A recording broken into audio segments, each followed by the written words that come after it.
New on NFL Live, Dak Prescott in the building as Cowboys voluntary workouts begin today. A little pep in his step, getting ready to go. It says back 4 more. Pretty clever there, number 4. Okay, and Dak has to be feeling good as we got news late last week that George Pickens plans to sign his franchise tag tender. However, as of this afternoon, for our Cowboys reporter Todd Archer, George Pickens has not yet signed the franchise tag tender with the Cowboys. Adam Schefter back with us now. Shefty, you combine that news with the fact that Dallas did not use an early round draft pick on a wideout. What does it all mean for the future of Pickens and the Cowboys? Well, it means that George Pickens continues to want a long-term contract or a trade. The Dallas Cowboys have said they have no intention of trading George Pickens, but then again, at this time last year, they said they had no intention of trading Micah Parsons, and we all know how that turned out. This is a story that still is evolving, and we'll still see where it goes. But as you mentioned, Laura, he was planning to sign that tag, but as of today, he still has not signed that tag. Now, I'm told it was because everybody was busy during the draft. It just didn't get done. We're told he's signing. We haven't been told he's not signing the tag, that his plans have changed. But it is interesting that it's Monday, and that came out on Thursday, and it's not signed, and he's not contractually obligated to be there until he does sign that tag, and he cannot be traded until he signs that tag. So there's a lot left there that's still to unfold. And in the interim, the Dallas Cowboys did get a deal done today with the former veteran wide receiver Marquez Valdes-Scantling, who's signing a 1-year deal as he now moves on to the Dallas Cowboys. Okay, yeah, it does feel like there's not much that would be more important than getting George Pickens to sign that franchise tag tender. So if that didn't happen, it makes you think there's still a possibility that a trade could happen. All right, I said it, not Adam. Let's stay with the Cowboys as we see what's on trend. Well, he has trend. to sign it to be traded. Yeah. Oh, okay. Good point. Yes. Thank you for that clarification. Let's talk about the Dallas defense. Okay, they truly struggled on the defensive side in every facet, ranking dead last in points per game, passing yards, efficiency, EPA, and third down conversion rate. Dan, was last weekend's draft enough to turn around those defensive trends? Yeah, talent-wise, it was the finishing touch. You get Caleb Downs, who in many people's eyes is one of the, if not the best players defensively in the draft. They draft Malachi Lawrence, Barham at linebacker. This is a much improved talent unit, and if Caleb Downs can play all over the field similar to a Cooper DeJean has in Philadelphia or Kyle Hamilton has in Baltimore, and Malachi Lawrence just throughout the season progresses and gets better as a pass rusher. You have him. Don't forget they've added a Rashawn Gary, Jalen Thompson at safety. This is a defense that on paper should be a top 12 defense in the league. If the offense plays in Dallas the way it has, the Cowboys are going to be a much improved and playoff contending football team. That's a massive jump. I hear you. Next up, the Bears and their lack of pass rush. Chicago had an opportunistic defense with turnovers and big plays, but they couldn't get after the quarterback. Barely, noticeable pass rush, ranked bottom 4 in pressure rate to go with a sub 6% sack rate last season. Mina, did the Bears do enough this offseason to shore up that pass rush? They did not, and I feel bad because I liked their draft. Like Dylan Thieneman, no one thought he was going to be there at 25. They needed a safety. I understand that, adding a center, great blocking tight end out of Stanford, Sam Rush. But as you pointed out, the pass rush was the most glaring need on this team, and unfortunately, they did not come out of this draft with any pass rush help to add to Montez Sweat, Noda Ingbo, and Booker and company. So I do think that the Bears are going to still need help, and I wouldn't be surprised if they have to make a move in season to augment that rush. Last, we turned to New England when we last saw the Patriots on the field. Drake May got pressured 19 times and sacked 6 times in the Super Bowl. The O-line was a bottom 10 unit all last season long, despite the team's overall success. Field, they went O-line in the first round. Did the Pats do enough to break that trend? They're getting there, Laura. I'm not sure it's a totally finished puzzle. I'll explain why in a moment. Between Elijah Vera-Tucker and now Caleb Lumu, the Patriots have reinforced this offensive line. What's exciting for them going forward is they have 3 players in Caleb Lumu, plus their 2 rookies last year, Will Campbell and Jared Wilson. They're all 22 or younger who are going to be counted on to play meaningfully for them right now and going forward. The big question is, of course, what's the offensive line configuration going to be? I expect Caleb Lumu in time to be their right tackle. For this year, he could be competing for an offensive guard job instead.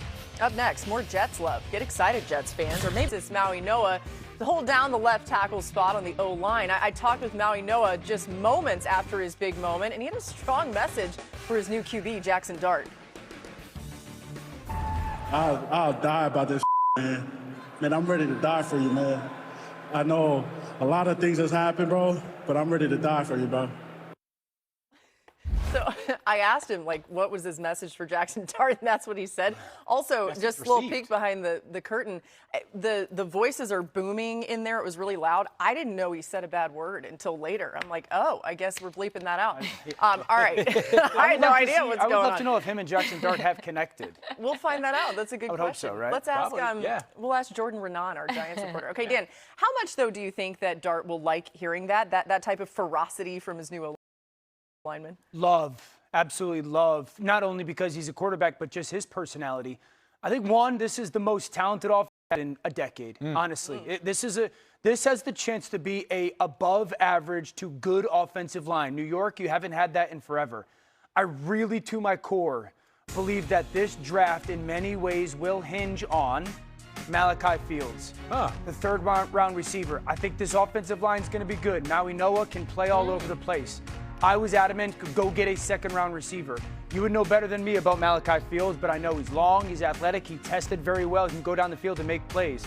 They are going to need that. For this offense to really go in the next 2 years somewhere, they're going to need that. I think you can think of Malachi Fields like a Cortland Sutton type. The straight line speed that is not going to blow you away, but the contested catch stuff is really good. No drops this past season.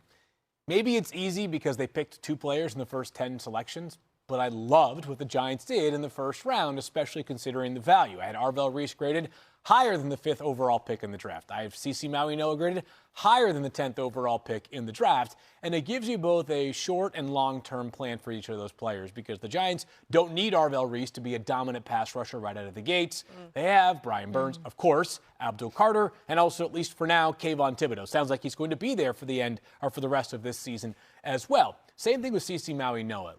Can he be a guard right away? Maybe he has to because of the way their offensive line is configured. But this team can also have a plan to move him back to his natural spot at right tackle at some point in the future. The biggest question mark for CeCe Maui Noah was he did have this back issue that teams were made aware of during the pre-draft process. Obviously, the Giants and others were very comfortable with it, given the fact they took him number 10 overall. But he was the steadiest player, start to finish, of any prospect in the entire class. You mentioned that Arvell Reese doesn't necessarily have to play right away or at least be a regular heavy contributor right away. Mina, when you think about that, how do you think they should use Reese? He's a guy that some people wondered how they'll develop him, but you've always been high on his skill set. Yeah, I mean, I loved this pick for them. So primarily he's going to play linebacker. And as I said, the day after they drafted him, he is a very good linebacker. He is extremely good against the run. He's an exceptional tackler. And I think will be contributing to what was a very bad run defense last year immediately next to Tremaine Edmonds. But I also want you to picture this.